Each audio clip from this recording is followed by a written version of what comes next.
What is up, everybody? This is your boy, Teran Rodriguez, bringing you another edition of Set Point. And we have yet another loaded show for you all, as we had plenty of upsets that happened last weekend, as Arizona, unranked Arizona, taking down Stanford not once, but twice. The Wildcats finally got the job done against a ranked team, and a pretty high-ranked team as well. Also, we had Washington State toppling UCLA. Did they get one win, or were they able to get two? We also had some exciting matchups in the Summit League. We had some big upsets on the men's volleyball side of things, as unranked Ohio State knocks off number 3 Lewis. I knew those Flyers were a little suspect. And also, number 8 UCLA knocks off number 1 BYU. Despite not having 3 starters, how did the Bruins do it? How did they get that Brew win? And what happened with BYU? And were they missing players as well? All that and more here on Set Point. This is Teran Rodriguez bringing you another edition of Set Point here on IE Sports Radio, your direct feed for all that is sports.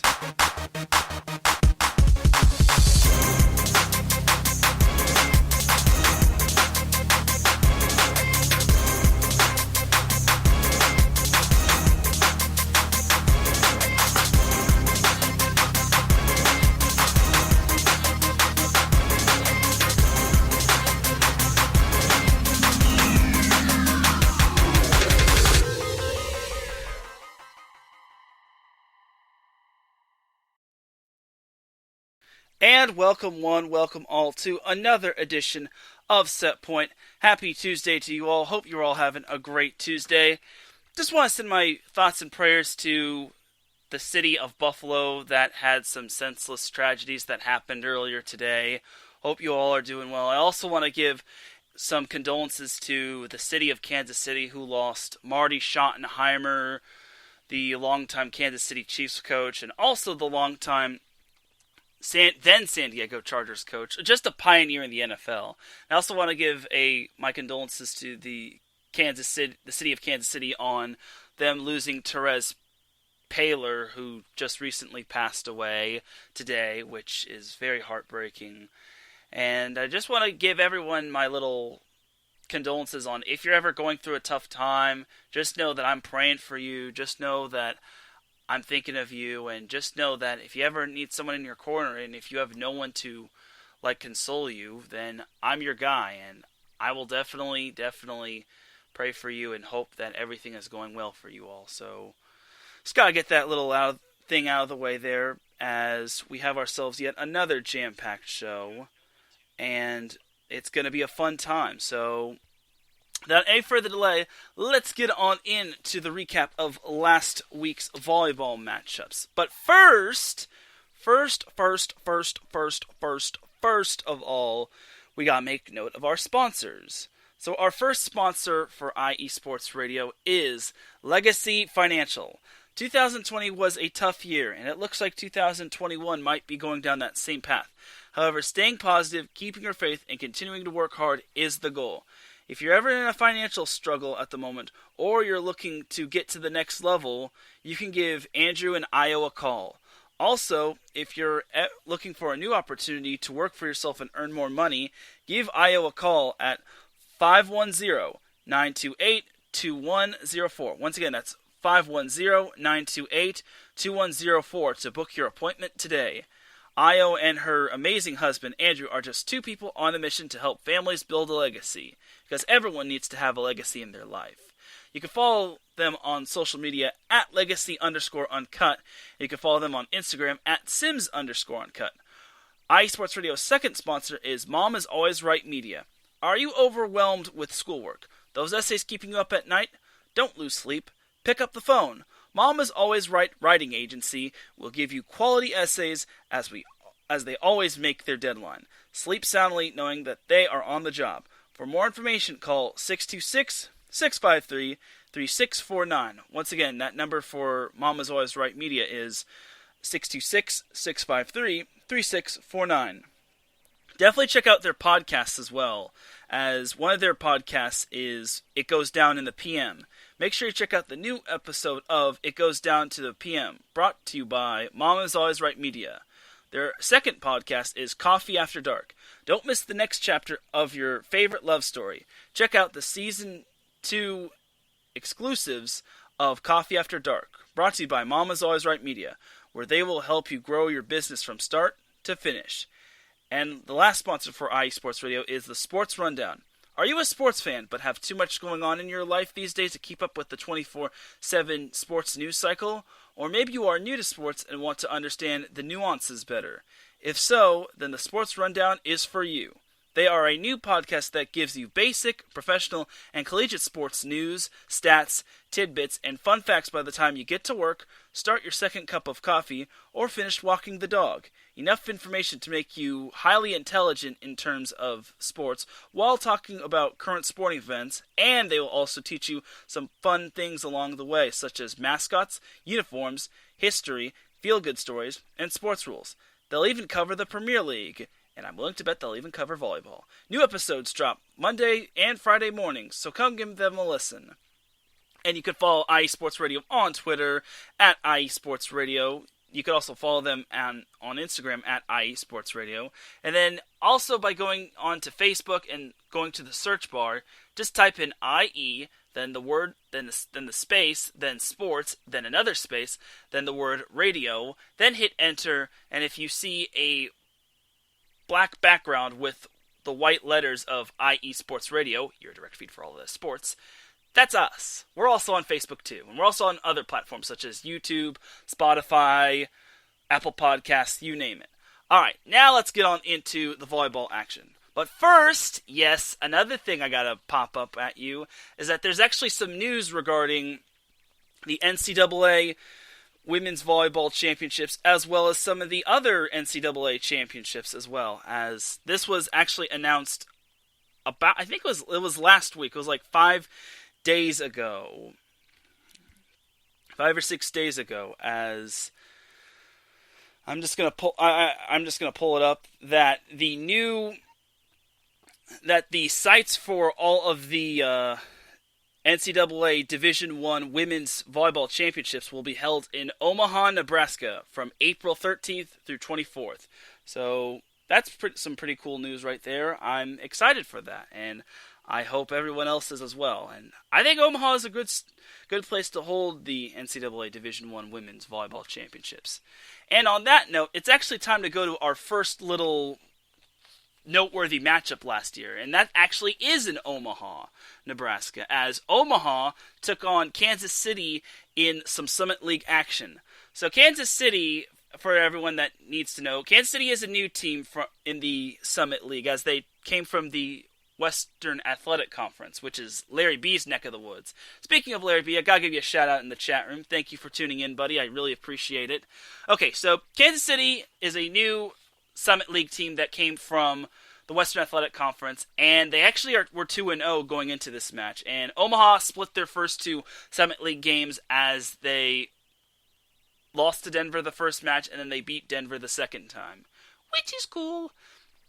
So in this matchup, Kansas City got a true taste of what the Summit League could bring, because as Omaha is actually one of the more premier teams in the Summit League, as Kansas City and Omaha really started off tight. Like, it looked as if Omaha was going to take the first set because they were leading for the most part in set one. Then Kansas City managed to jump past them and take the first set quite nicely.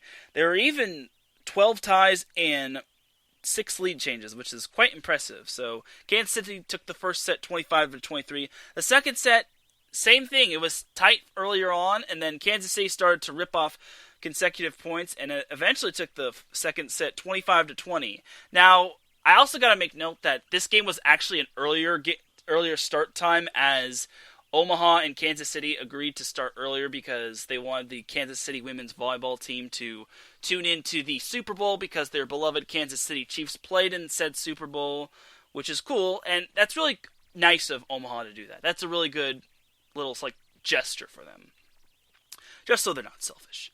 So anyway, in set number 3, it was back and forth early on, but eventually Kansas City took took the lead in the second half of the set, and they were even up 22-19. And I'm thinking, okay, well, Kansas City has got this. And then I think it was 1 point after they went up 22-19. Omaha scored, they scored, but I think it was an error on Kansas City's part, and the coach didn't even bother challenging it. I'm like, wait, I think that point should have been challenged. And I was watching this on the live stream. I just was a little stunned, wondering why the coach didn't challenge that last point. But that actually wound up costing Kansas City, as Omaha took the next 5 points to take the third set 25-22, and that eventually halted Kansas City's momentum, and it gave Omaha a lot of momentum going forward, as Omaha just ripped past Kansas City in the fourth set, as they never trailed, and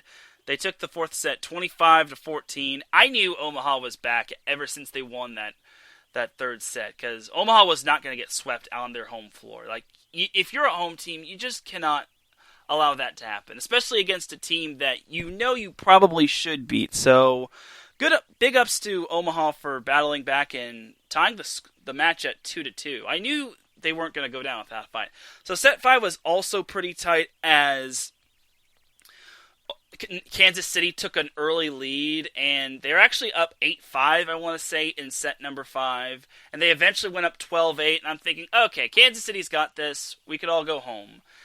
And then I should have realized this is Omaha we're talking about. This isn't Utah Valley or Illinois State, as Omaha scored the next 4 points to erase a 8-12 deficit and tie the set 5 at 12-12. And then Kansas City scored on the next 2 points. I think there was like a hitting error and a kill from one of their players. And then that brought Kansas City to match point. I'm like, all right, now they've got this. Except Kansas City didn't, because Omaha scored off of another point, off of a kill from their right side. And then the most ridiculous point came when Kansas City led 14-13, when Kansas City had a kill attempt, Omaha had a kill attempt.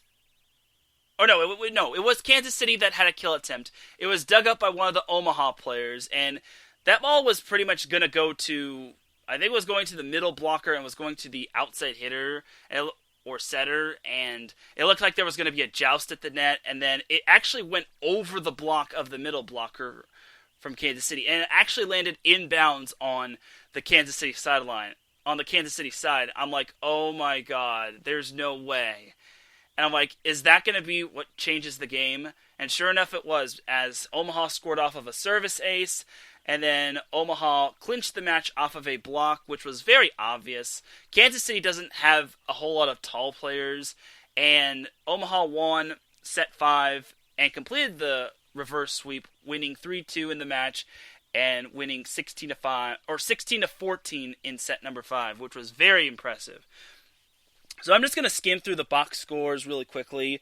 McKenna Ruck had 14 kills, while Claire Leonard and Sadie Limback had 13 kills apiece. Anna Blasco also chipped in 8 kills. And they were pretty impressive. As in terms of assists, Sammy Clarkson had 49 assists, and in terms of service aces, Omaha only had 5. But the thing that really hurt Omaha was their service errors. They had 15 on the night, which was completely atrocious. However, what really helped Omaha in this match was their blocking, as they had 16 blocks. They had 30 block assists, and this also goes to show you that Kansas City has a height mismatch. Like, Kansas City has no players that are taller than 6'2". Like, all their players are 6'2" and below, which is quite the surprise.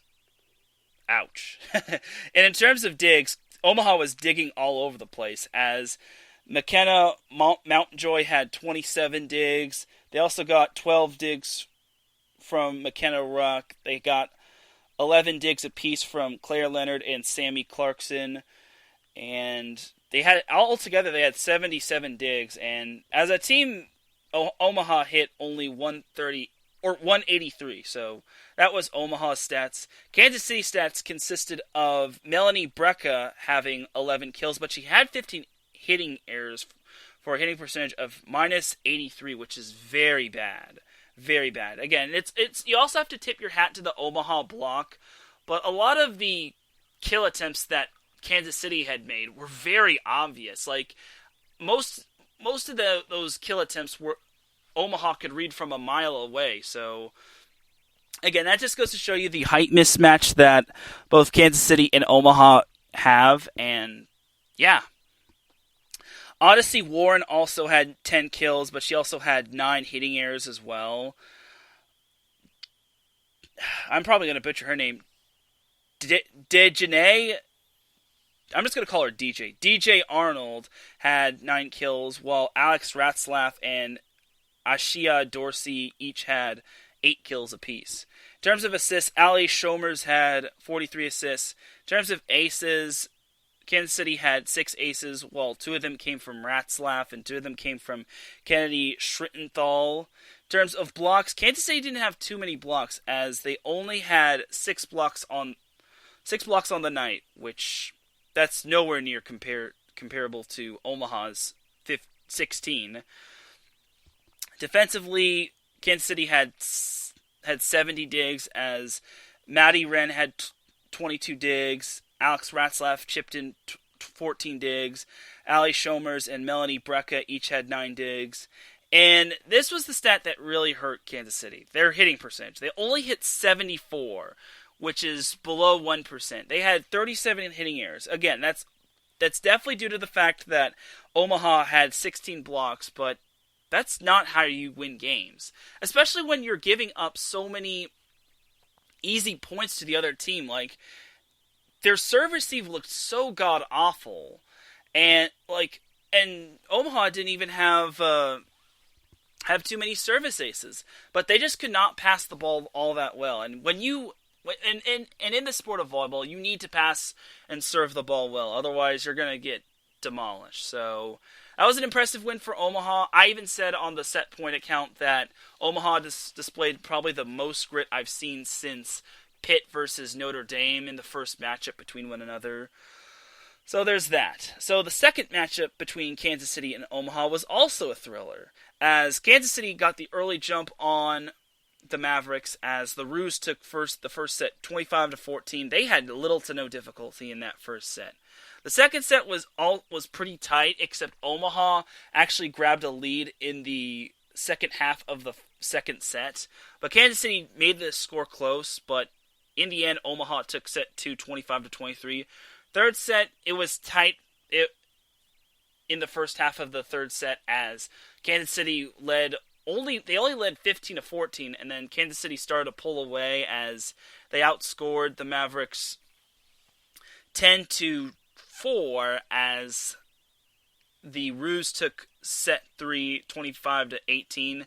And set 4 was also back and forth until Omaha found their stride in the second half of the set, as Omaha took set 4, 25-22. It was another tight set that featured 10 ties. Now, at set 5, that was also at first it didn't look like a tight set, but then as Kansas City actually led 8-4 at one point, and then just like before, they actually led 13-8 at one point, I think it was like 13-8 at one point, and then Omaha started to make their comeback as they scored the next 2 points, and then they scored another point after that, after Kansas City called timeout. The lead was eventually cut down to 13-11, and then eventually there was this one play on the next point when Kansas City led 13-11 in set 5. There was actually a replay that happened, and it looked as if like Omaha was going to win that point until the refs blew the play dead and said replay the ball, and then eventually and easily enough, Kansas City got a successful kill, which gave them match point at 14-11, and then I'm like, okay, there is no way Kansas City blows this. Except Omaha got a kill, and then an errant pass when it came to serve receive gave Omaha a point, and it was suddenly 14-13 in favor of Kansas City, and I'm thinking, is Kansas City going to blow this game again? Like, this is completely disappointing. So fortunately for the Kansas City coach, she had a timeout left. She used it, and then I was saying while watching this live stream, I was like, she's probably using that timeout to ice the server. And then, sure enough, the Omaha player who served, who was up to serve, actually missed the serve. That ball went long, and I'm like, oh no, she missed off of a serve. Omaha lost off of a service error, which was very disappointing. And Kansas City won the match 3-2, and they gave Kansas City a bit of good news. So Kansas City was led by Melanie Brecka, who had 17 kills, while DJ Arnold had 11 kills. She only had one hitting error, which is quite impressive. Odyssey Warren and Alex Ratzlaff had 10 kills apiece. In terms of assists, Ali Shomers had 43 assists, while service... Now, this was the most mind-blowing stat ever. Kansas City had 11 service aces, and of those 11 service aces, Alex Ratzlaff had 7 of them alone, which was very impressive. Melanie Brecka had 2 service aces, while Maddie Wren and Kennedy Schrittenthal each had 1 apiece. They only missed 11 service errors as well, which is worse than they did the previous time against Omaha, but those 11 service aces were darn right impressive. 4 of those service aces came in set 1, so I guess Alex Ratzlaff kind of cooled off after set 1 in terms of serving, but that's pretty impressive. That's pretty much what set the tone for Kansas City. So, in terms of blocks, again, Kansas City had struggled in terms of blocking, as they only had 6 blocks on the night. In terms of digs, they had 83 digs as a whole. Alex Ratzlaff contributed to 27 digs, and I don't even think she was the libero. I'm pretty sure she wasn't, because... No, well, of course she wasn't. She had 10 kills. When you're the libero, you can't get kill attempts. Anyway, Maddie Wren had 25 digs, right behind Ratzlaff. Kennedy Schrittenthal had 12 digs, and Ali Shomers had 10 digs. As a team, Kansas City only hit 189, which, again, shows the height mismatch, but you have to like Kansas City on how they bounced back, so pretty impressive. So as for Omaha, they were led by Sadie Limback, who had 18 kills and only 2 hitting errors for a hitting percentage of .390. But that was the only double-digit kill leader they had, as their next kill leader was McKenna Ruck, who had 9 kills, Anna Blashko had 8 kills, and Alexa Blaze had 9 kills as well, which is cool. In terms of assists, Sammy Clarkson had 39 assists, while Claire Mountjoy had 7 assists as well. In terms of aces, Omaha had 6 aces on the night, but they did have 16 service errors, which really hurt them. If they limit those service aces, Omaha looks like a much different team. In terms of blocks, Omaha had 8 blocks, while in terms of digs, they had 78 digs. 26 of them came from Claire Mountjoy, while 15 came from Sammy Clarkson. McKenna Ruck had 13 digs, and Kennedy Schracher, I think that's how her name is pronounced, had 10 digs. As a team, Omaha hit 171, and that's pretty darn. That's not bad, but it's certainly not going to help you win games. So, Kansas City returns to action on this Sunday and next Monday against Illinois State, while I'll be talking about Omaha's opponent in a little bit. So, next match we got to recap is UCLA versus Washington State. This was the first match between the Bruins and the Cougars, as UCLA took the first set quite easily, 25-15. Second set, Washington State took set 2, 25-16. The third set was very tight. That was probably the most back and forth set I've seen, as Washington State, I want to say Washington State led 24-20. Then UCLA came back to tie the set, and they dodged multiple match points and eventually took set 3, 28-26. And I'm thinking, oh, that's the game. UCLA took a dramatic set. They are up 2-1. Washington State has a lot of inexperience. There's no way UCLA loses this.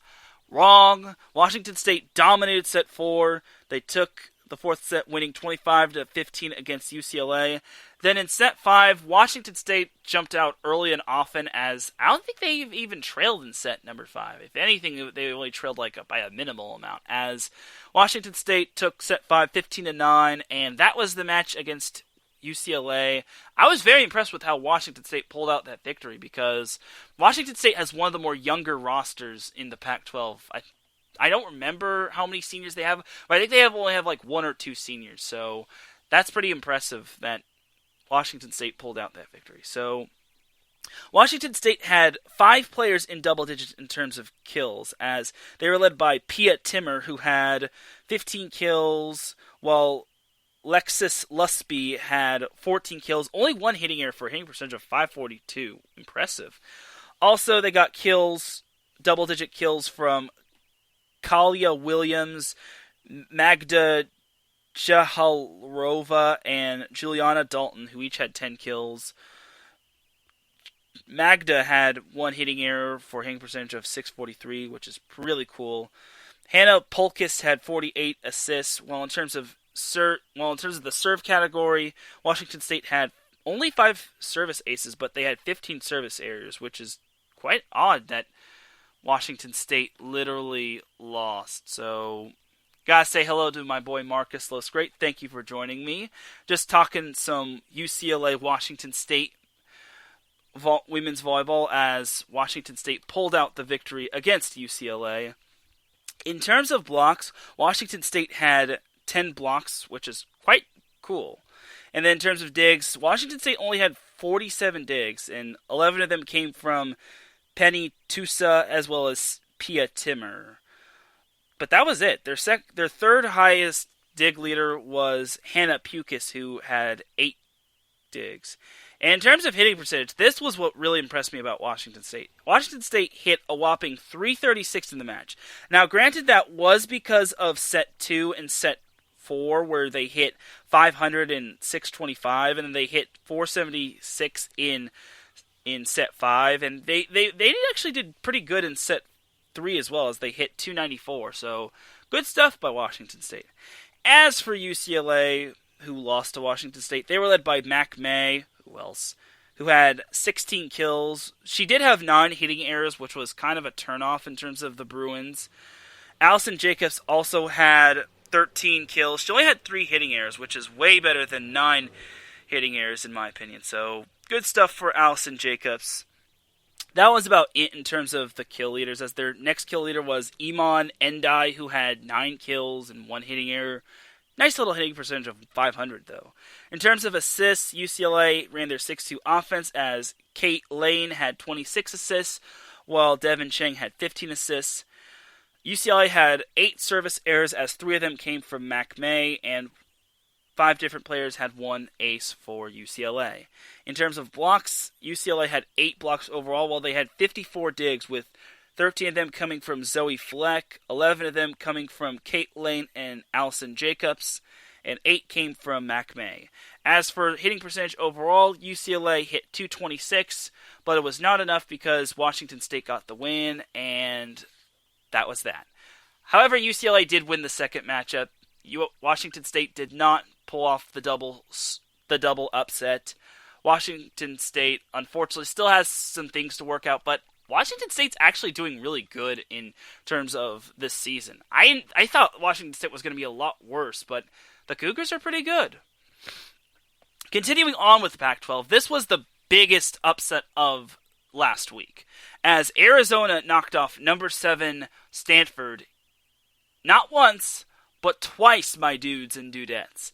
So, okay, now the first matchup between Arizona and Stanford was very unfair for Stanford, as Stanford was playing its first series of the season.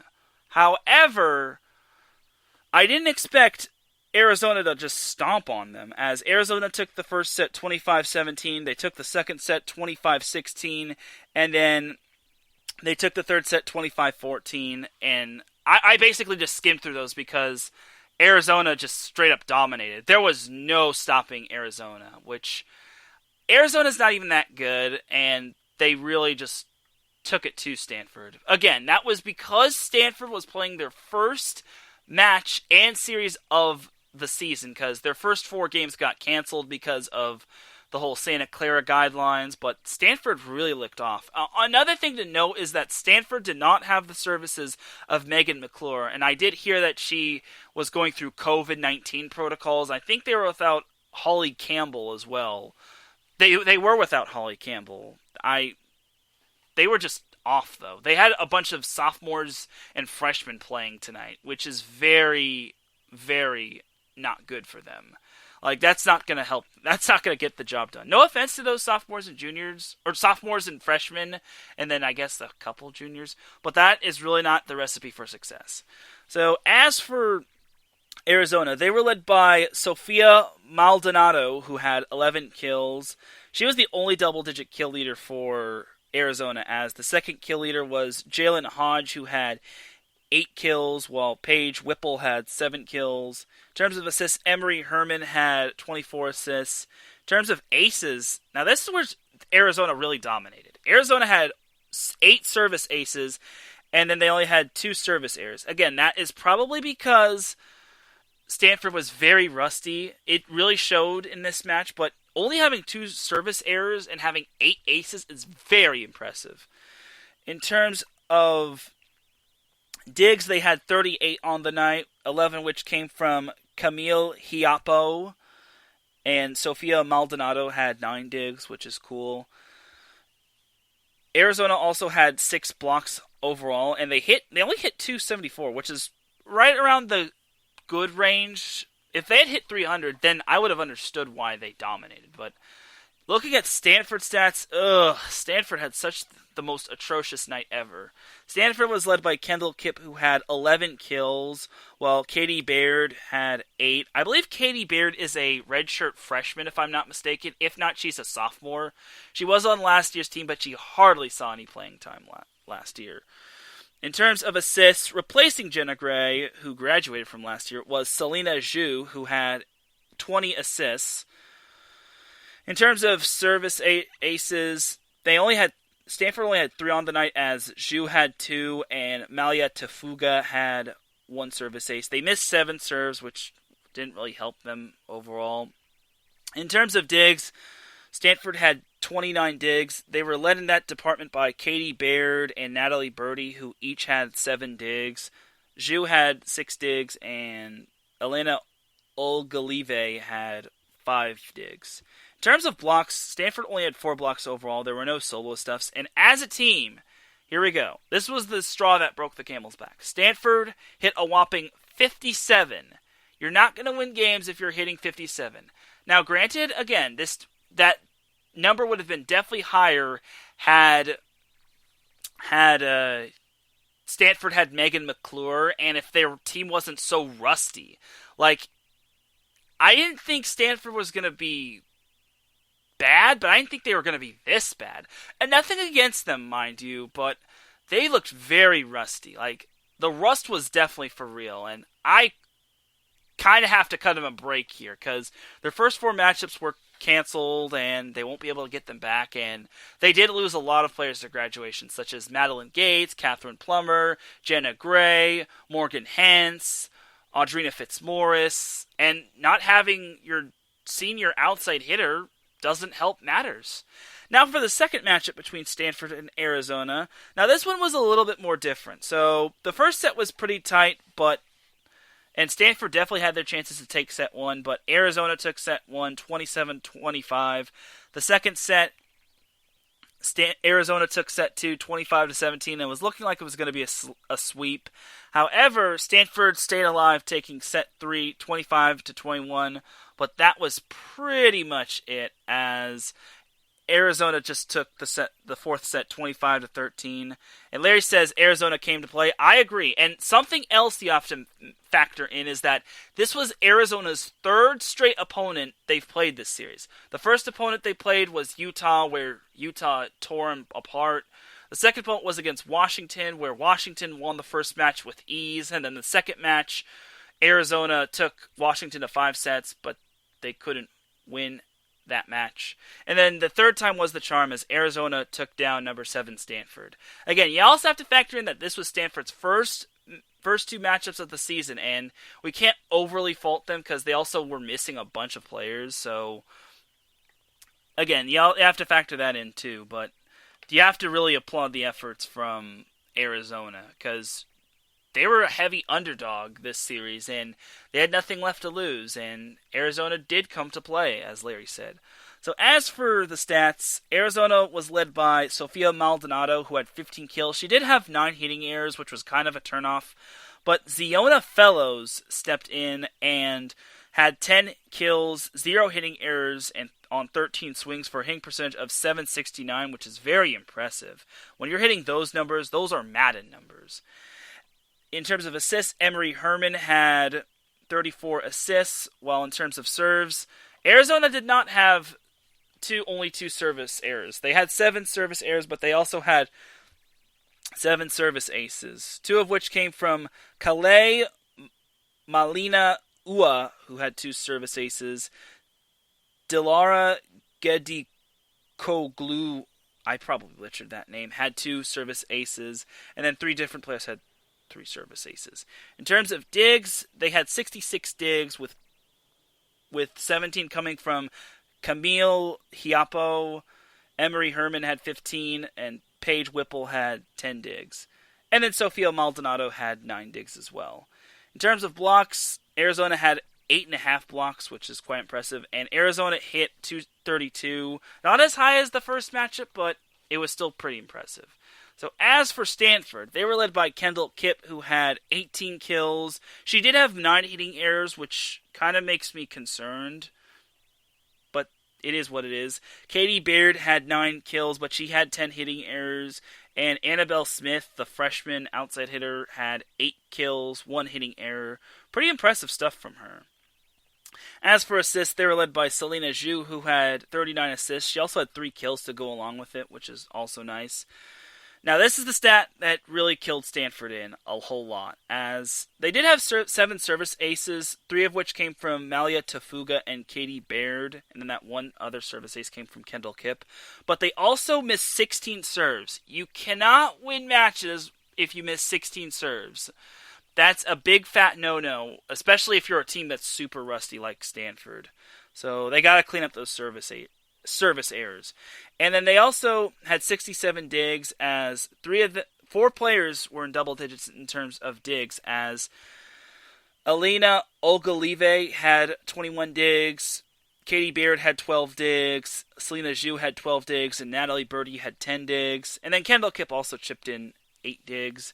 And then as a team, Stanford hit 163, much better than the first matchup between Arizona and Stanford, but Stanford just looked very bad. Again, it's only their first series of their season. Like, they didn't anticipate their first 4 matches being canceled. So we gotta cut Stanford a little slack, and then they did get hit hard in terms of graduation, but this could be one of the more difficult seasons for Stanford, and that's saying a lot because they haven't had too many of those difficult seasons. So there's that. So now let's jump over to the NCAA men's volleyball recap, and there was quite a bit quite a bit that happened last week in terms of upsets. The first upset came from number 8 UCLA against number 1 BYU. Now, UCLA was missing 3 of its players. They were missing Cole Ketrazinski. They were missing Merrick, I forget his last name. I think it was Merrick McCarron, if I'm not mistaken. And then they were also missing their defensive specialist as well. And BYU was also missing a player as well. But that didn't slow down UCLA because they took the first set 25-22. The second set UCLA also took was 25-21. It was tight throughout the first two sets, and then UCLA struck gold in sets 1 and 2 as they managed to pull away in the second part of those 2 sets.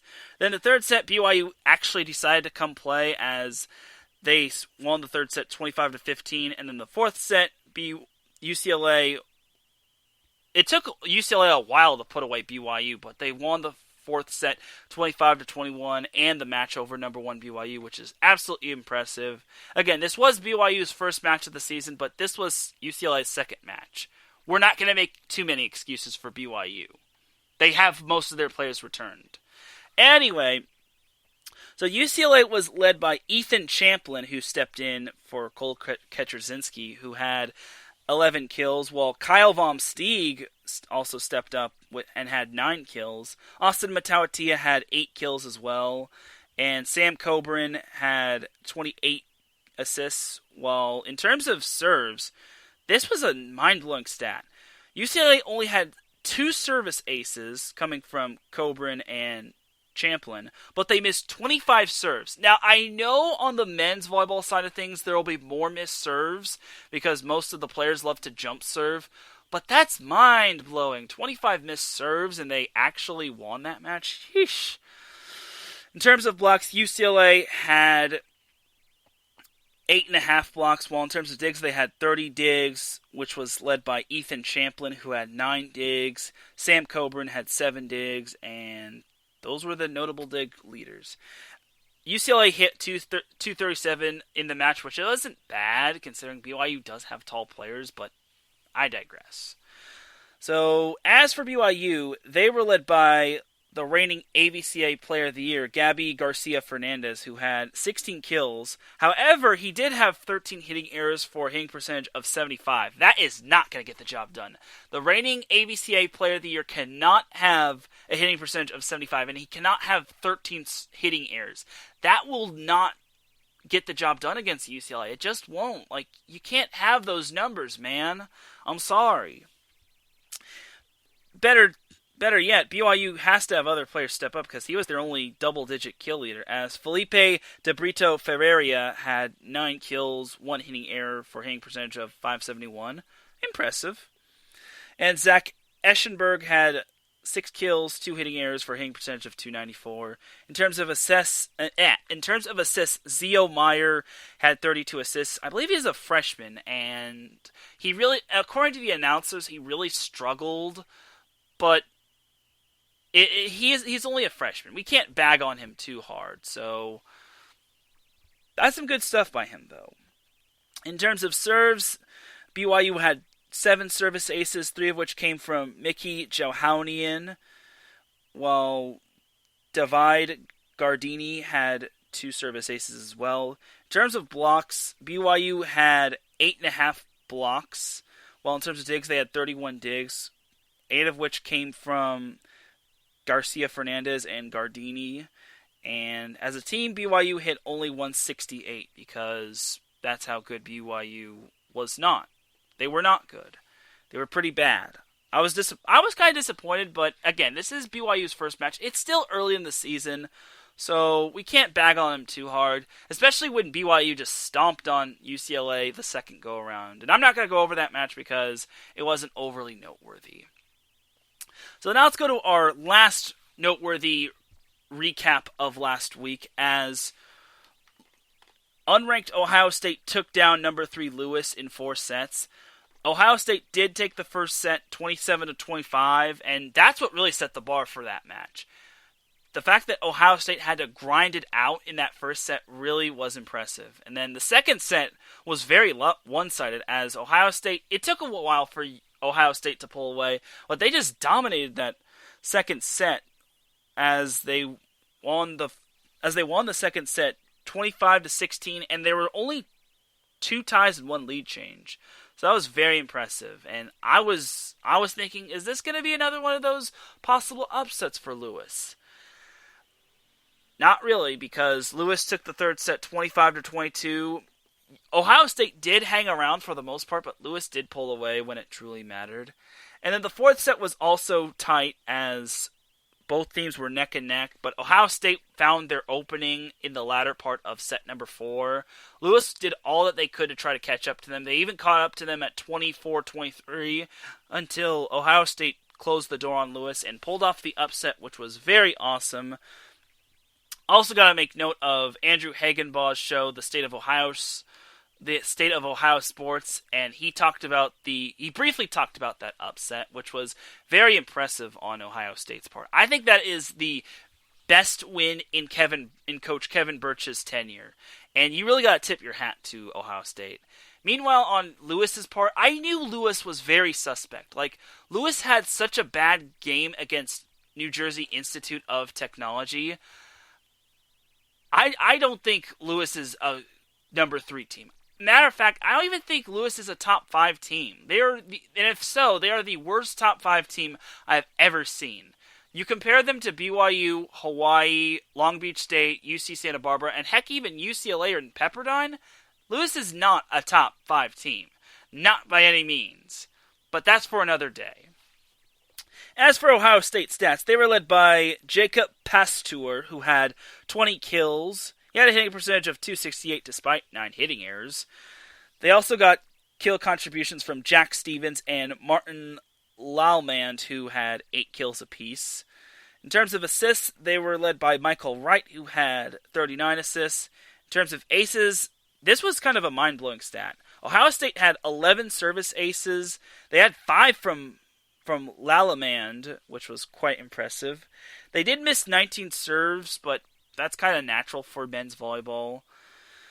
In terms of blocks, Ohio State had 8.5 blocks, while in terms of digs, they had 36 digs, 8 of which came from Michael Wright, and 6 of which came from Jack Stevens.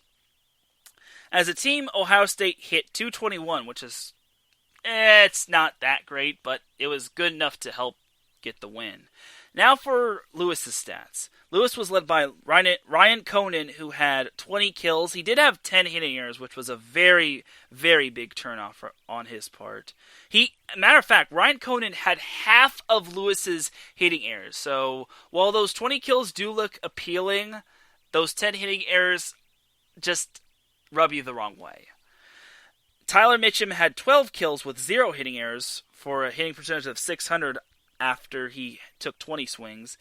But those two were the only noteworthy kill leaders, as TJ Murray was the third kill leader with 6 kills. And that's also a turnoff, as... Wait. Yeah, they had, Ryan Conan and Tyler Mitchum both accounted for half of Lewis's kills. And that's very disappointing, because they need other players to step up when Ryan Conan is having a bad night as he did. Kevin Calling had 43 assists, while this was the big stat right here. Lewis only had 2 service aces. One came from Keaton Long and one came from Kevin Calling, while they missed 16 serves. Now, it's one thing to have 19 service errors and have 11 aces, because at least you're getting some aces. But if you're having 16 service errors and only 2 aces, that is very concerning. You cannot have those bad of serve numbers and expect to win. I don't care if you're the number 3 team, the number 2 team, the number 1 team, or even the winless worst team in Division 1 and 2. You can't have those service numbers. That's absolutely atrocious. Lewis did not deserve to win that, and Ohio State gave him the justice. Good for you, Ohio State.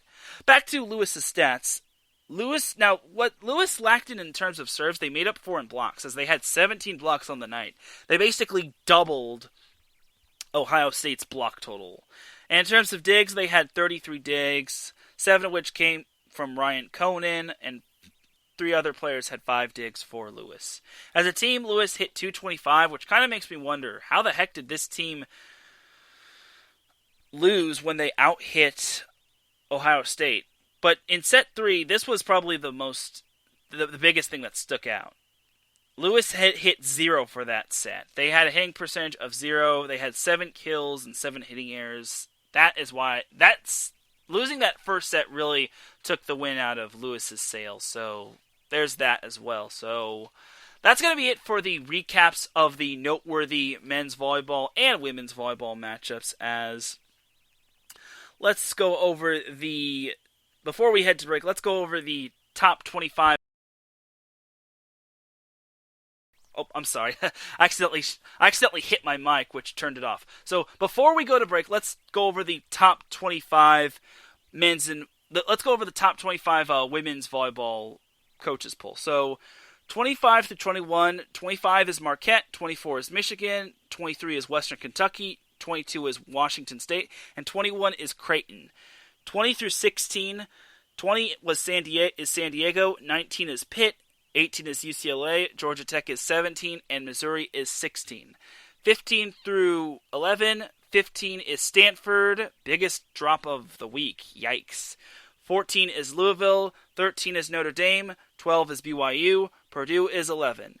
10 through 6, 10 is Washington, 9 is Florida, 8 is Penn State, 7 is Utah, Baylor is 6, and then 5 through 1 is 5 is Minnesota, 4 is Nebraska, 3 is Kentucky, 2 is Texas, and number 1 is, without a doubt, Wisconsin. Something, before I go to the men's top 15, something that the coaches committee got right. They put Notre Dame ahead of Louisville. They finally got their heads out of their rear ends and said, let's put Notre Dame over Louisville because Notre Dame surely deserves it because Notre Dame beat Louisville. They have a better record than them. Thank you, committee, for actually putting Notre Dame ahead of Louisville. I can't wait for part 2 between Notre Dame and Louisville. I am super excited. As for the AVCA top 15, tied for number 14 is Ball State and Ohio State. That upset really helped Ohio State crack the top 15 yet again. Number 13 is Loyola of Chicago. Number 12 is George Mason. And number 11 is Penn State. 10 through 6, number 10 is Grand Canyon. Number 9 is UC San Diego. Number 8 is UC Irvine. Number 7 is Pepperdine. And number 6 is UCLA. Now 5 through 1. Number 5 is Long Beach State. They don't deserve to be there. Not at number 5, at least. They deserve to be higher. I'm just saying. I'm not trying to be biased. Number 4 is Lewis, which is kind of surprising. I thought they'd go lower than... I thought they'd be 5, but I digress.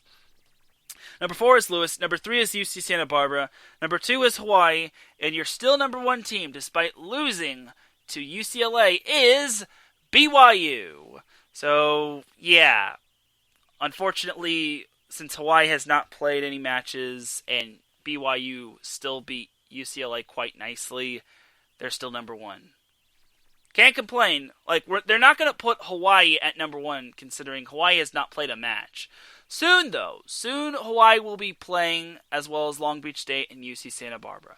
And I cannot wait until those teams, along with UC San Diego and UC Irvine, and Cal State Northridge, because I don't want people to say, oh, you forgot Cal State Northridge, like that one person on Twitter said, get back to playing some Big West men's volleyball. So there's your top 15 in terms of men's volleyball. We are going to take ourselves a quick break. I know that seems like a long segment, but we're going to take ourselves a quick little break. When we come back, it's time to preview the up-and-coming women's volleyball matchups. And I'll give a brief preview on the up-and-coming men's volleyball matchups, and then I'll get you ready for your next show. So you're listening to Set Point right here on IE Sports Radio, your direct feed for all that is sports.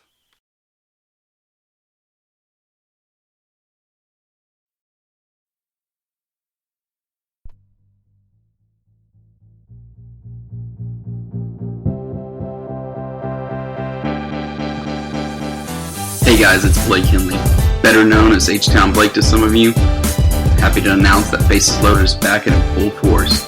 We'll be bringing that high heat every Tuesday night here on IE Sports Radio. So come home, get ready, dig into that batter's box, and see if you can chase that high heat, baby. So we'll be coming to you live with all the stats, all the rundowns, all the division rivalries, and every team that's going to make the playoff push to get to that one and only October and get to the pinnacle of what baseball is, to hoist that Commissioner's Trophy when it's all said and done.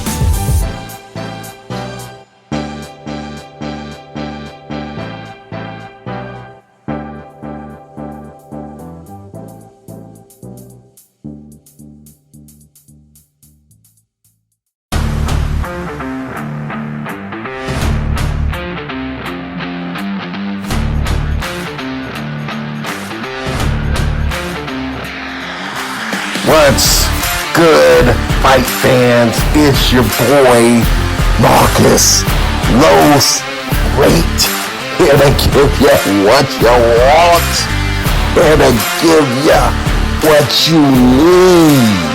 Yeah, man. Yeah.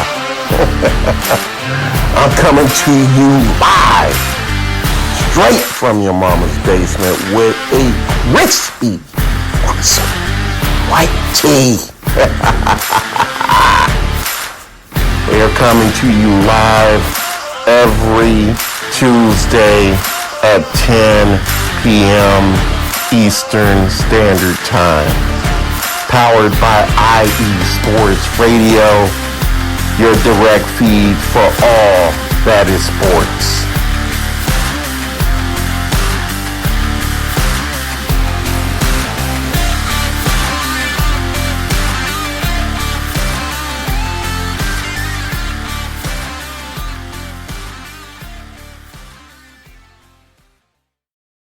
And welcome back to Set Point. You can catch all those amazing shows right here on iSports Radio, such as my boy Marcus Losgreat, who has his show Gloves Off coming up. I also want to give a shout out to Marcus, as he is actually going to be having his 50th episode of Gloves Off.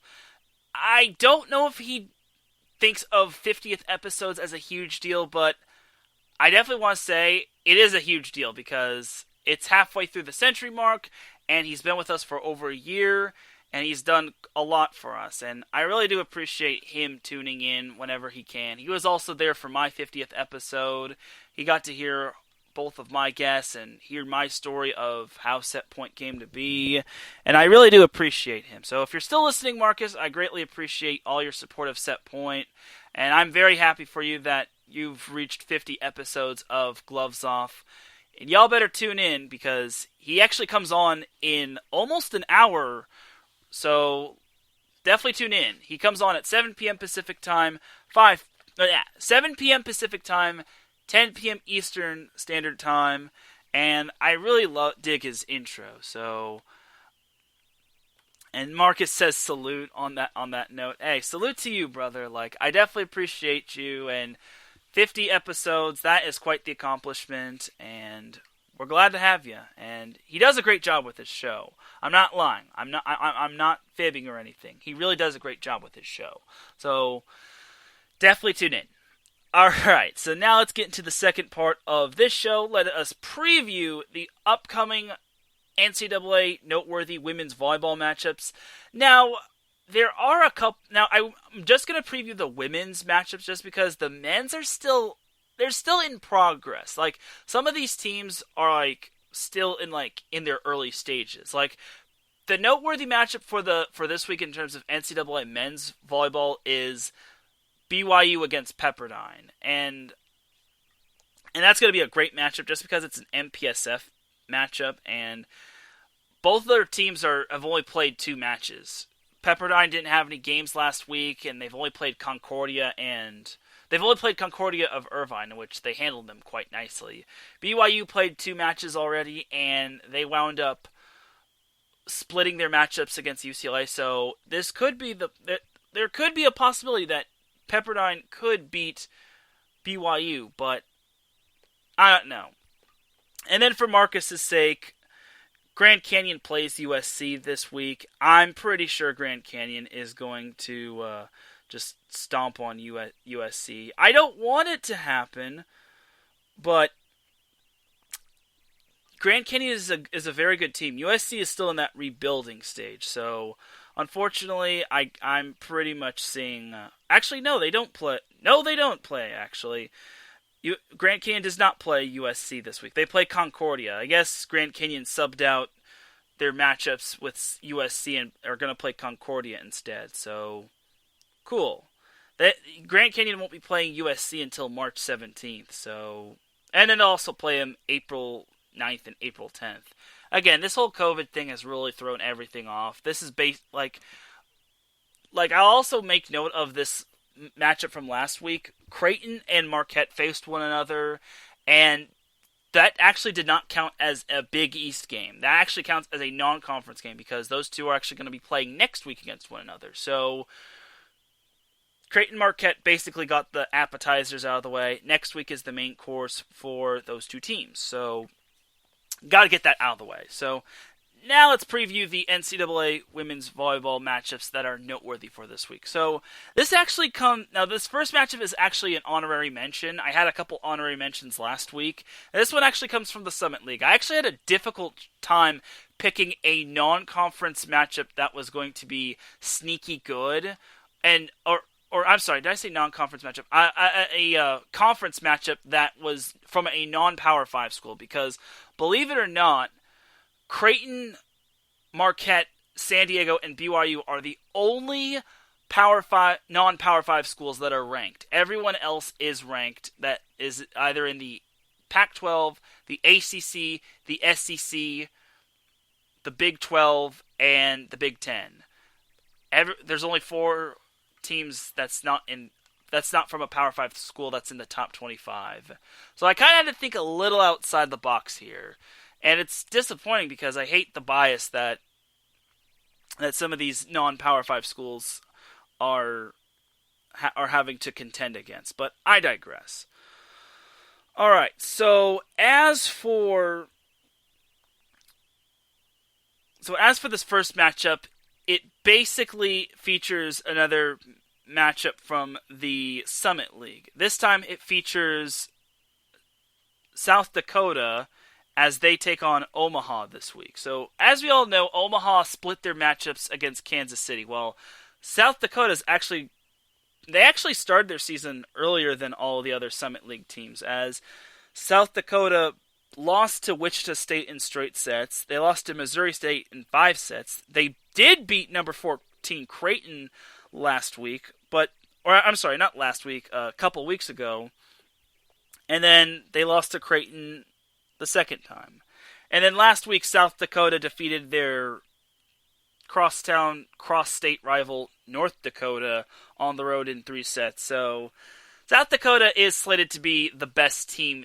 They're slated to finish first in the Summit League, while Omaha is slated to finish third. So that's kind of the barometer of where both of those teams are, or both those teams were in terms of the preseason.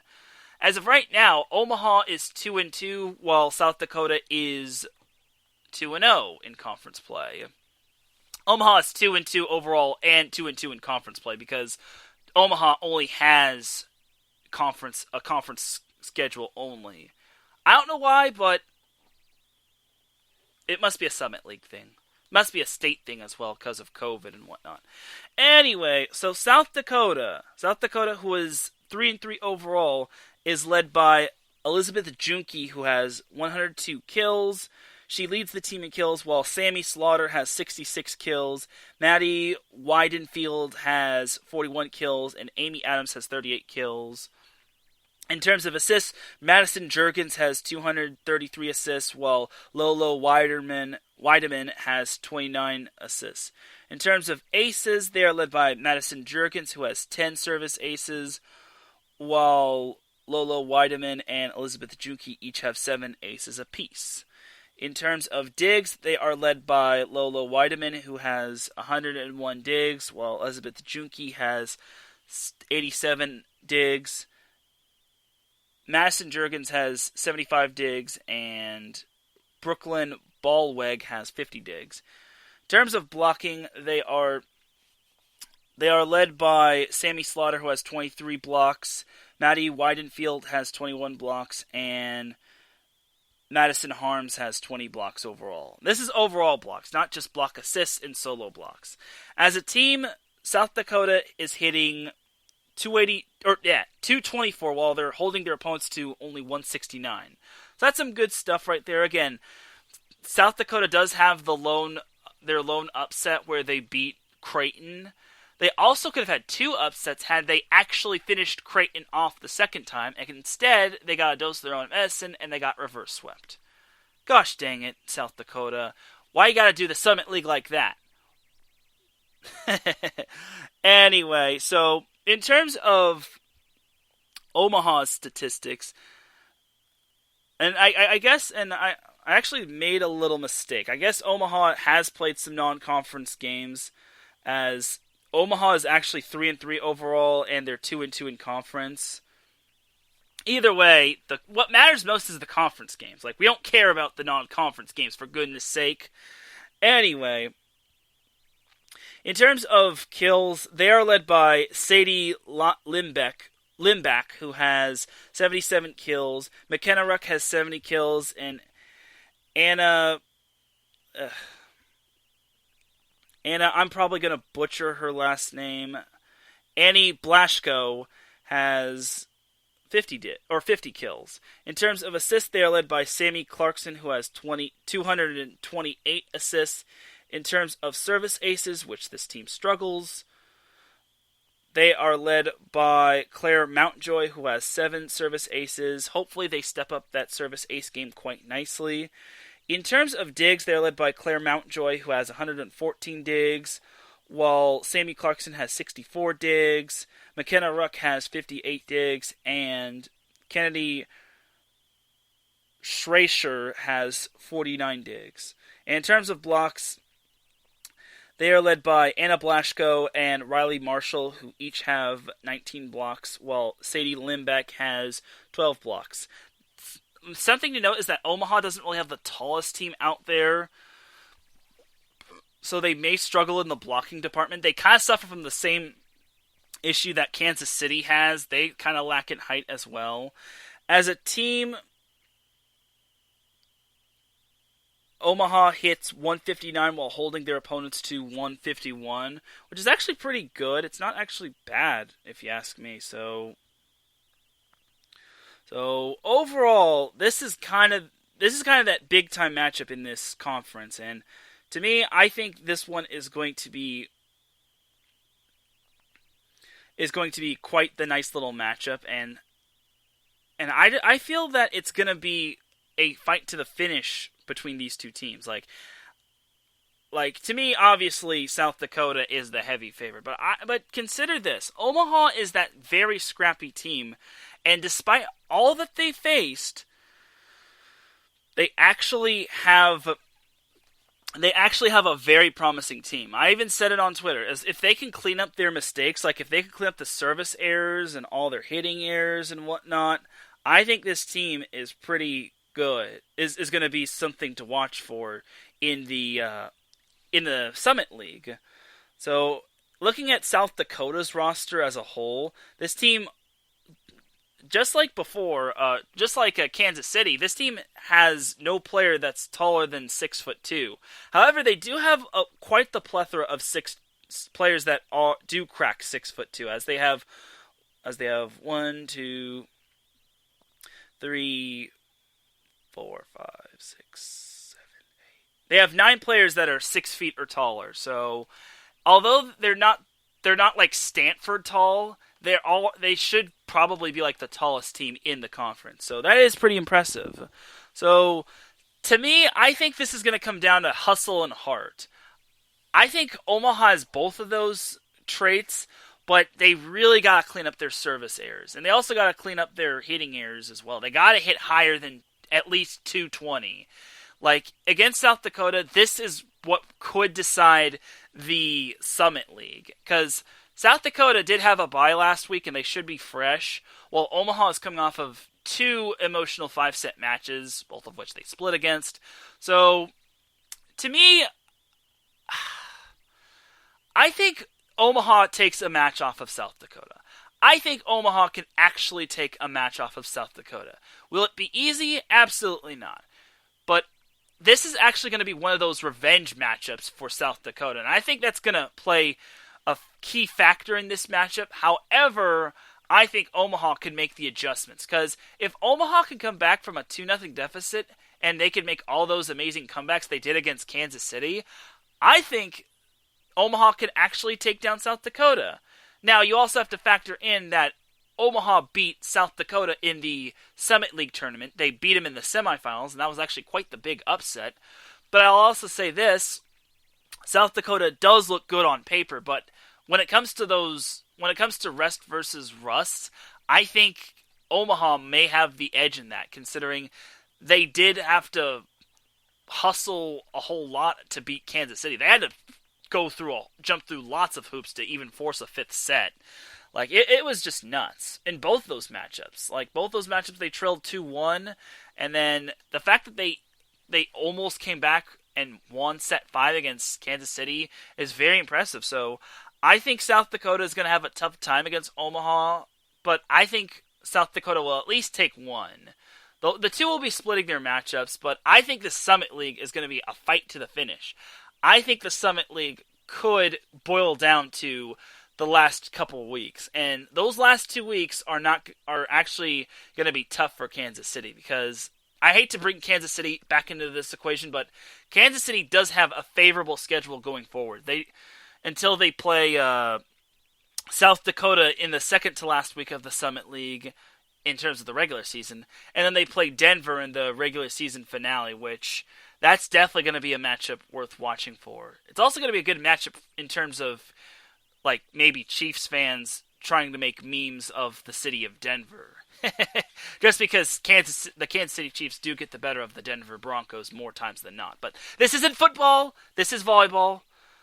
But my prediction for South Dakota and for Omaha and South Dakota split. So now let's go to our next matchup. We'll go to the Pac-12. This matchup will feature UCLA playing at Pauley Pavilion against Washington. UCLA is 4-2, while while Washington is 5-1. I actually forgot to write down Washington's the number of players they have in terms of their grade levels, but I could just pull it up on the website. So anyway, as for UCLA, so UCLA we all know about. UCLA is this nice little golden child where they're pretty good at volleyball. So UCLA had, like I said last week, they have 3 seniors, 7 juniors, 3 sophomores, and 7 freshmen. So it's a mixed bag in terms of youth and experience. They are obviously led by Mac May, the reigning Pac-12 Player of the Year, who has 106 kills. She has about a third of UCLA's overall kills in terms of this season. After Mac May, it's pretty much a long drop, as I believe her name is pronounced Elon McCall and Iman Endai. Both have 49 kills. Allison Jacobs has 46 kills, and Emily Ryan has 39 kills. So overall, this UCLA team is basically banking on Mac May to just carry the team, which is not a recipe for success. UCLA does run the ever so well-known 6-2 offense, as they have 2 setters. Devin Chang has 134 assists, while Kate Lane has 109 assists. And then I guess Zoe Fleck has 33 assists, but she's the libero. Speaking of the libero, she leads UCLA in teams in terms of digs, as Zoe Fleck has 85 digs, while Devin Chang has 48 digs. Allison Jacobs actually is second in terms of digs with 52 digs, while Mac May has 40 digs. In terms of overall blocks, they are led by Emily Ryan, who has 29 blocks, while Iman Endai has 17 blocks, even though those get translated to 8.5 blocks, but either way, that's how it's supposed to be. Sabrina Smith also has 12 blocks, which eventually gets translated to 6.5 blocks in terms of overall blocks, but that's pretty much your block total leaders. As a team, UCLA does hit 250, while UCLA's opponents hit 212, which actually isn't bad. I actually did expect a lot worse, though, considering a lot better, because I expected UCLA's opponents to actually hit worse, because UCLA does have some solid blockers on their team, and I think that team is going to be is still very solid. And UCLA does have have high expectations just because they have the reigning Pac-12 Player of the Year. So as for Washington has a grand total of 4 seniors. They have 4 juniors. They have 2 sophomores, and then they also have 5 freshmen. So it's a mixed bag in terms of youth. They have it's actually split in terms of youth and experience for the Huskies, as Washington, following the graduation of Kara Bejima, is led by Samantha Dreschel, who has 84 kills. She actually surpassed 1,000 kills, as she's actually a transfer from Maryland. Good for her. I'm kidding, Maryland fans. Don't kill me. I'm sorry. I'm not trying to stir the pot or anything. Anyway, Claire Hoffman has 74 kills for Washington, while Maddie Ensley has 54 kills, and then Lauren Sanders has 41 kills as well. In terms of assists, Ella Mae Powell has 231 assists, while Shannon Crenshaw has 13 assists, and Emma Callie has 10 assists. We don't care about those. I'm kidding. I need to stop being so harsh, but when it comes to like those numbers in terms of assists, it's not that interesting. All we care about is the century mark assist leaders, because that is basically your primary setter. In terms of serves, they have their team is led by Ella Mae Powell, who has 14 aces, while Samantha Dreschel has 13 aces. In terms of digs, they are led by Shannon Crenshaw, who has 67 digs, while Samantha Dreschel has 57 digs. Emma Callie has 54 digs, and Claire Hoffman has 44 digs. In terms of blocks, they are led by Lauren Sanders, who has 24 blocks, while Samantha Dreschel has 22 blocks. And Marin Grote has 15 blocks, and that's it. In terms of hitting percentages, Washington is hitting .280 as a team for the season while holding their opponents to .209, which is actually pretty good. It's actually just around UCLA's range. So there's that right there. So when it comes to Washington and UCLA, so Washington did have that little slip-up where they lost to Arizona State on the first day of the season. That was slightly expected, but not really, just because Arizona State is not the greatest team. Now, as for UCLA, they're kind of not the greatest consistent team this season. They have some consistency, but they're not consistent on like a weekly basis. Like, they split their series against Oregon. Although Oregon is good, I still think UCLA should have won both matches, just because of the level of talent difference, and in terms of experience. And then against Washington State, that was another series I expected UCLA to prove themselves in. They struggled against Washington State in the first match, and even in the second match, UCLA really struggled against Washington State.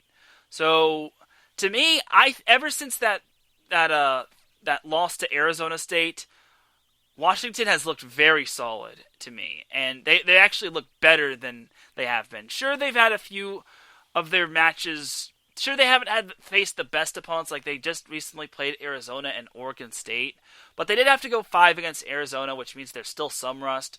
But this is actually a crucial matchup for Washington. And to me, I think Washington is the more consistent team. Do I think they can win the Pac-12? Possibly. Do I think UCLA can win the Pac-12? Maybe. Like, it all depends on what happens with Utah, and what happens with Stanford, and what happens with Washington going forward. But for now, in terms of consistency, I gotta pick Washington to take both matchups against UCLA.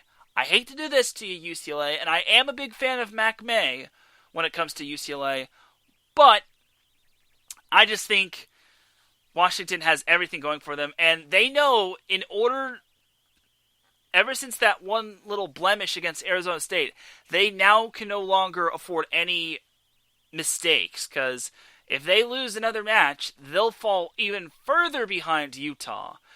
And even Utah has proven to be a little vulnerable, as Utah had a little bit of a struggle against Arizona State this past weekend. Speaking of Utah, they play USC at Utah, and that's not a noteworthy matchup, just because USC is not looking too good this year.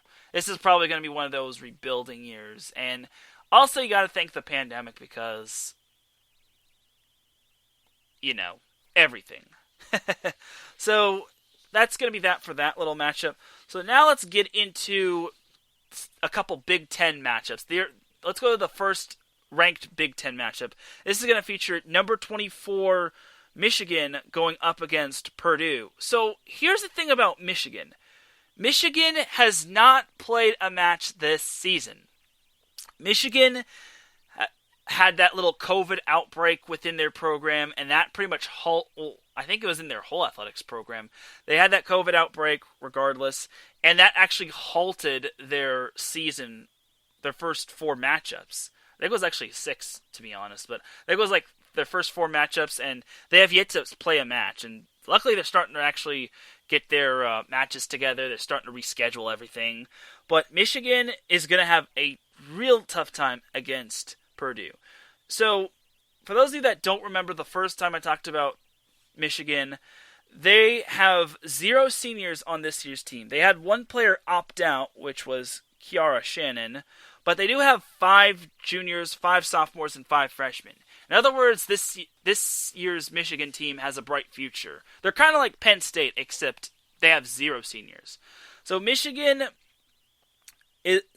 noteworthy players are Paige Jones, May Pertovsky, Jess Robinson, Katrina Glavinich, and Maddie Dowd. Those are last year's standout returning players for this year. Michigan is going to need to come out guns a-blazing if they want to take down Purdue, because Purdue, on the other hand, they also struggle with youth as well, as they are currently 2-4 on the season. Now, for those of you that remember, Purdue has 2 seniors, 5 juniors, 5 sophomores, and 5 freshmen. They're basically like Michigan, except they have 2, count them, 2 seniors. And Purdue is led by Caitlin Newton, who has 92 kills on the season, and she pretty much accounts for over 1/3 of those kills, because their next kill leader is Jael Johnson, who has 45 kills, which isn't really all that high. And their next kill leader after that is Taylor Trammell, who has 34 kills. So I am impressed with how Jael Johnson is. I believe she's a middle blocker. She's one of the freshman middle blockers that Purdue has. So I'm glad she's stepping up in the role. That was going to be my concern for Purdue, considering they did lack experience in terms of the middle blocker position. So there was that. In terms of assists, they are led by Haley Bush, who has 221 assists. Jenna Otek has 27 assists, but Haley Bush is the primary setter. In terms of aces, they are led by Caitlin Newton, who has 12 service aces, while Jenna Otek has 8 service aces. In terms of digs, Jenna Otek leads the team in digs, as she is the libero of the team, with 94 digs. Haley Bush has 66 digs. Marissa Hornung has 60 digs, and Maddie Schermerhorn has 44 digs. In terms of overall blocks, they are led by Taylor Trammell, who has 19 blocks. Jael Johnson has 14 blocks. And their next block leader after that is Emma Ellis, who has 9 blocks. Those eventually get translated to at least probably like a smaller amount of blocks. But I digress. As a team, Purdue is hitting a grand total of 227, while their opponents are hitting 263. Now, Purdue is is a very interesting team. They're number 11 in the nation, but they're 2-4. To me, I think Purdue is the best 2-4 team in the nation. And you kind of also you can't fault Purdue for who their opponents have been against. Their 4 losses are against Wisconsin, both times, and then they just recently lost to Minnesota both times as well, which, believe it or not, Purdue actually led 2-1 in those matches, and then Minnesota took the 4th and 5th set respectively. The thing about Purdue in the second match against Minnesota was that they actually led 22-19. Or actually, no, it was 21-18. And then, unfortunately, to the dismay of Purdue fans, Minnesota scored the last 7 points in set number 4 to take the 4th set, take all the momentum, and take the match against Purdue. So Purdue is looking for somewhat of a standoutish victory. And here's the thing about Purdue. If they lose this match, they could be in some trouble in terms of rankings, because they need all the wins they can get, considering they still have to face teams like Nebraska. Ohio State is kind of on their radar. Like, Ohio State's actually one of the more underrated teams in the Big Ten. And then Penn State's still up there as well. So this is pretty much Purdue's time to shine in terms of actually registering a victory over a ranked team.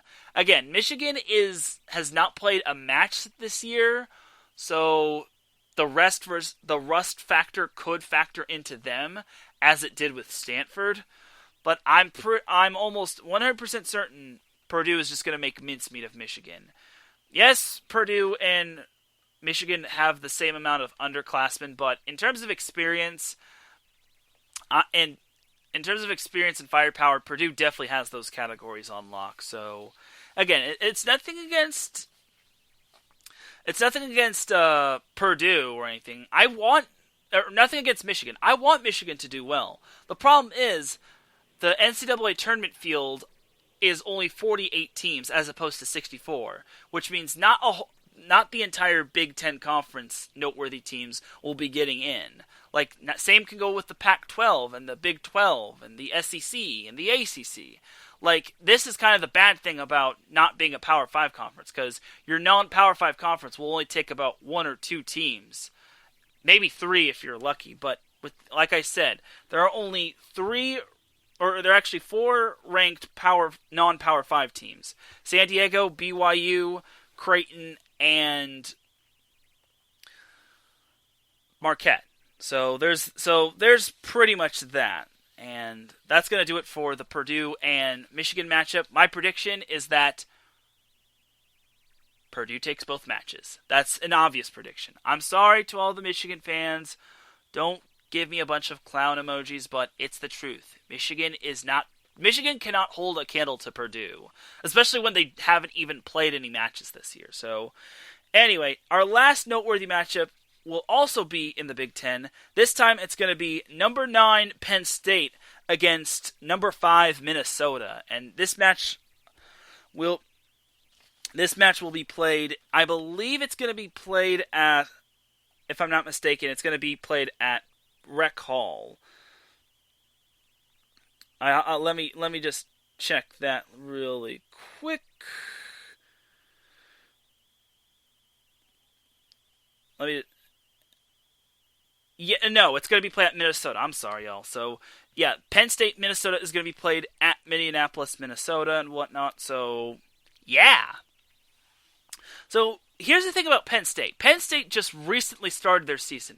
Much like Michigan, Penn State had a COVID outbreak within their athletics program, and unfortunately they had to postpone their first 4 games. They had to postpone their Michigan game. They also had to postpone their Ohio State game. I was really bummed to hear that they had postponed the Ohio State game, but they did reschedule it for next Wednesday, and they also rescheduled it for March 3rd, which is cool, I guess.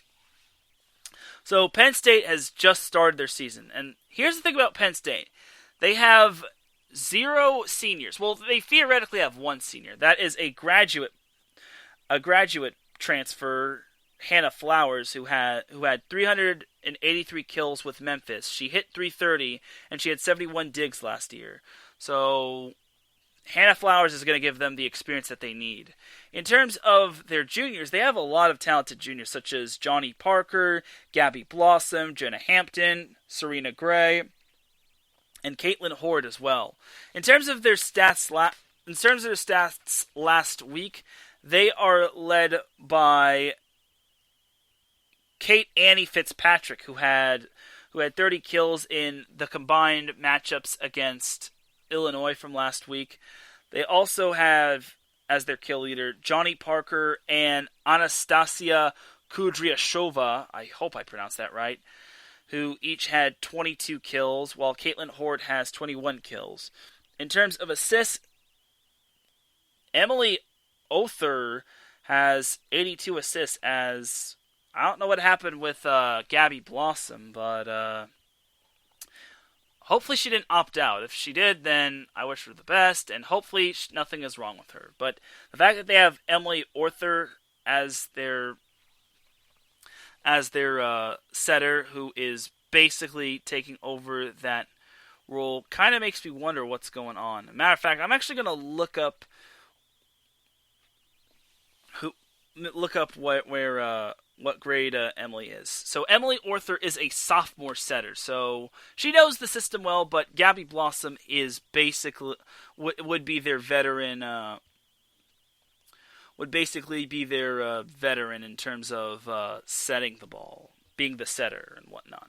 So in terms of digs, they are led by Maddie Bilonovich, who is a freshman defensive specialist. She had 32 digs in the combined 2 matches against Illinois, while Annie Fitzpatrick, who is actually a freshman outside hitter, has 26 digs. She is second in terms of digs on Penn State this year.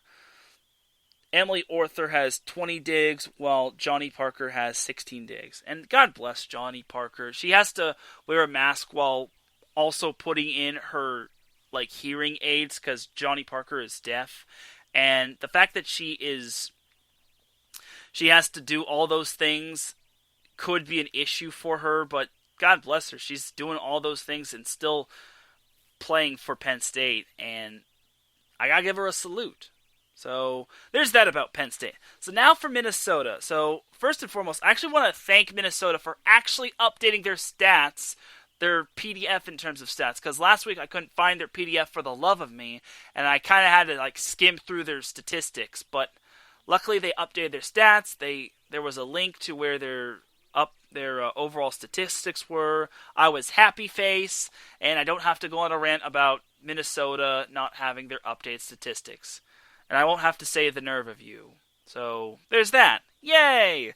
Anyway, in terms of Minnesota has 4 seniors, 4 juniors, 3 sophomores, and 3 freshmen. Like I said last week when I previewed Minnesota. Minnesota is led by Stephanie Samity, who has 91 kills. She was actually recently named the Big Ten Player of the Week. They also have 68 kills from Adana Rollins, 62 kills from Taylor Landfair, and only 34 kills from Reagan Pittman. She's only played in 22 sets. Well, she's played in 22 sets, which kind of makes me wonder why she didn't get any playing time. Maybe she got hurt early on, but that's actually a good thing that Minnesota isn't just relying on Reagan Pittman, as they're having other players step up, which is quite nice. Melanie Schaffmaster leads Minnesota in assists with 212. In terms of aces, Reagan Pittman leads the team in aces with 9, while CeCe McGraw has 6 service aces, as well as Melanie Schaffmaster.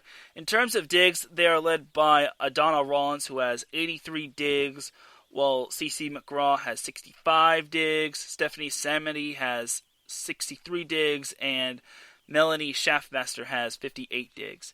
In terms of blocks, they are led by they're led by Reagan Pittman, who has 22 blocks overall. They also have Katie Myers, who has 20 blocks overall, and then they have Stephanie Samity, who has 17 blocks, or at least had her hand in 17 blocks.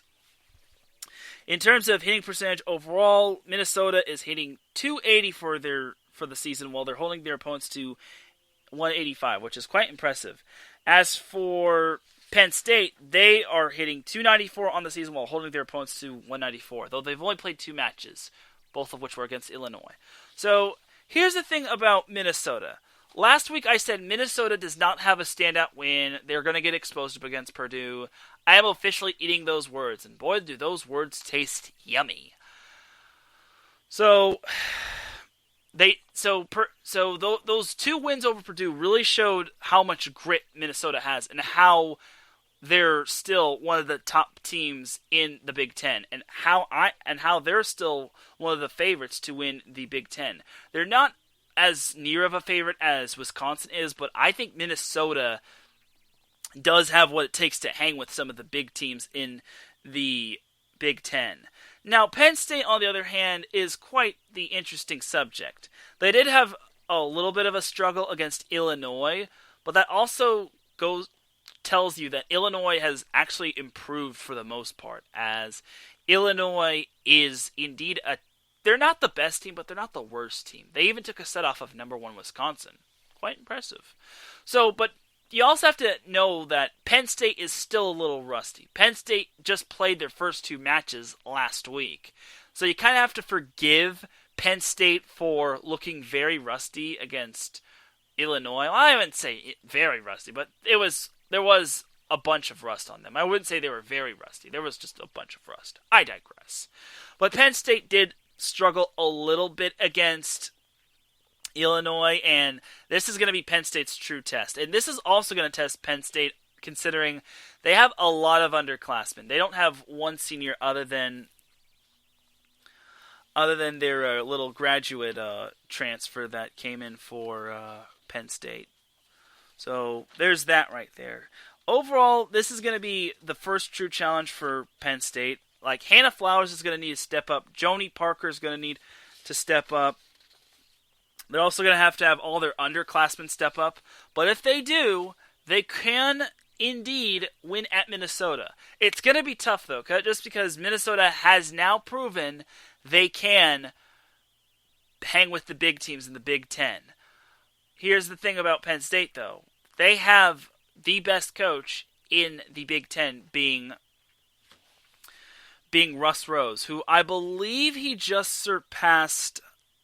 I want to say he just surpassed like a milestone in terms of number of wins, in terms of overall wins. Let me just see what we've got here. Yes, Russ Rose just surpassed 300 victories as a head coach, which is absolutely impressive. Or I'm sorry, did I say 300? I meant 1,300 wins, 1,300 wins. What am I saying? What am I thinking? So yeah, Russ Rose just surpassed 1,300 wins. He is the longest active NCAA women's volleyball coach, which is very impressive on his part. Like, he's basically the Bill Belichick of coaching, except this isn't football. But I don't think Penn State's going to roll over that easily. I think Penn State and Minnesota are going to split their matchups. Now, Penn State really has to come out ready to play, because if not, then Minnesota's going to tear them a new one. And this is going to be crucial for both teams, because both teams know they still have to play Wisconsin and Nebraska, and those two teams are going to be tough as well. And Wisconsin's going to be very, very tough. So this could determine which team can still hang. Yeah, this could determine if one, or if not both teams, can actually stay in contention for the top spot of the Big Ten Conference, and which team's going to be falling and playing catch up throughout most of the Big Ten Conference play. Like, I think both teams split their matchups, but I don't think Minnesota's going to take it easy on Penn State. Like, Hannah Flowers and the rest of those players are really going to need to step up, and I think what it's going to come down to is senior leadership and experience.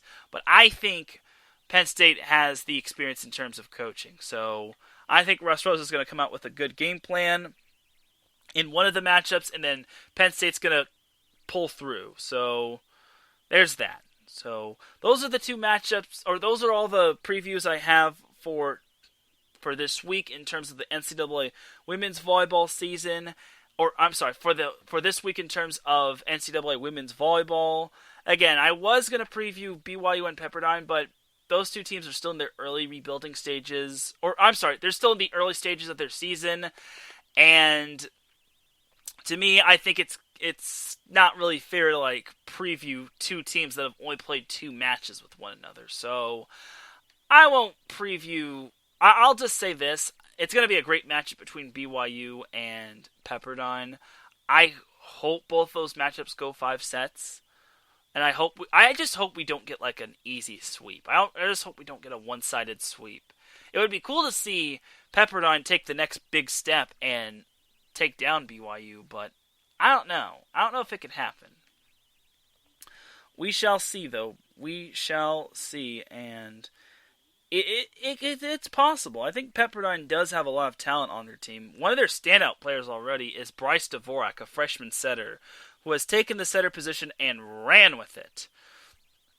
And let me just tell you about Pepperdine and BYU. Those two teams face off against each other this Friday, and they also face off against each other this Saturday as well. And that's cool and whatnot, because We get double the dose of number 6 versus number 1, and this will actually prove to see if BYU is for real or not. I think BYU still has a good chance of winning the NCAA championship this year. Again, it's all going to depend on what Long Beach State, Hawaii, UC Santa Barbara, and everyone else have to offer. But for right now, I'm very excited for what this Pepperdine team has to offer. Who knows? Maybe they can actually challenge the Cougars in the Mountain Pacific Sports Federation Conference. But I think that's going to do it for today's show. Before we head out, just got to get some housekeeping out of the way in terms of our sponsors, as our first sponsor is Legacy Financial. Last year was a tough year indeed. However, staying positive, keeping your faith, and continuing to work hard is the goal. If you're ever in a financial struggle at the moment, or you're doing well and you want to get to the next level, or you want to earn more money part-time, give Io a call at 510-928-2104 to book your appointment today. Io and her husband Andrew are just two people on a mission to help families build legacy. Once again, that phone number is 510-928-2104. You can follow Legacy Financial on Twitter at legacy_financial. You can also follow them on Instagram at sims_uncut. The second sponsor for IE Sports Radio is Mama's Always Right Media. Are you feeling overwhelmed with schoolwork? Are those essays keeping you up at night? Don't lose sleep. Just pick up the phone. Mama's Always Right Writing Agency will give you quality essays, and they will always make their deadline. Sleep soundly knowing that they are on the job. For more information, call 626-653-3649. Once again, that phone number is 626-653-3649. And definitely check out Mama's Always Right Media's podcasts, such as It Goes Down in the PM. Make sure you check out the newest episode of It Goes Down in the PM, brought to you by Mama's Always Right Media. Another podcast to check out in terms of Mama's Always Right Media is Coffee After Dark. Don't miss the next chapter of your favorite love story. Check out Season 2 of Coffee After Dark, brought to you by Mama's Always Right Media, where they will help you with your business from start to finish. And then the final sponsor for IE Sports Radio is the Sports Rundown. Are you a fan of sports but have too much going on in your life these days to keep up with the 24/7 news cycle? Or maybe you are new to sports and want to understand the nuances better. If so, then the Sports Rundown is for you. They are a new podcast that gives you basic, professional, and collegiate sports news, stats, tidbits, and fun facts by the time you get to work, start your second cup of coffee, or finish walking the dog. Enough information to make you rich with intelligence in terms of sports while talking about current sporting events, and they will teach you something fun along the way, such as mascots, uniforms, history, feel-good stories, and sports rules. They'll even cover the Premier League as well, which is a soccer league. New episodes drop Monday and Friday mornings, so come give them a listen. And definitely follow IE Sports Radio on Twitter and on Instagram at IE Sports Radio. Also, if you're on Facebook, make sure you go to the search bar, type in IE Sports Radio, and if you see a black logo with white letters, that's us. And definitely check out IE Sports Radio's website, where we have our weekly / monthly blogs, and where all of our episodes and our profiles are in terms of who we are and what we do in terms of sports. And also definitely leave us a 5-star rating on Apple Podcasts, and definitely leave us a good review on Facebook, because it really means a lot to us, and we're definitely doing our best to try to perfect our craft and make sure we do well in terms of our content, and we put on for the people, by the people, and definitely for the people. And definitely subscribe to us on YouTube, because all of our shows also go to YouTube as well. So in case you're a YouTuber or you just love YouTube a lot, definitely hit the subscribe button, click the bell to receive notifications about us, and you'll be informed about our shows as well. So that's going to fully do it for Set Point. Don't go anywhere, because in about 10 or so minutes, my boy Marcus Losgreat is going to be coming live and giving you what you want, giving you what you need, and he's going to do it in a crispy IE Sports Radio black tea. And speaking of Marcus, he says, "Great show, Teran." Thank you, Marcus. I'm excited for episode 50 of Set Point of Gloves Off. It really means a lot. But that's going to do it for Set Point. Without any further delay, it is time to drop the beat. Because it is time for me to dip like a banana in chocolate. And for me to get dinner. You feel me? Thank you all for tuning in to tonight's episode. Thank you to Larry and Marcus for popping in the chat room, keeping me company. It really means a lot. And thank you to those that are listening on the replay. Thank you to those that are listening live. Thank you to everyone that just tuned in general. Thank you to everyone that supported IE Sports Radio. For everyone here at IE Sports Radio, this is Teran Rodriguez signing off. Have yourselves a great rest of your day, a great rest of the week, and I will see you on Friday. Have a great night, everyone.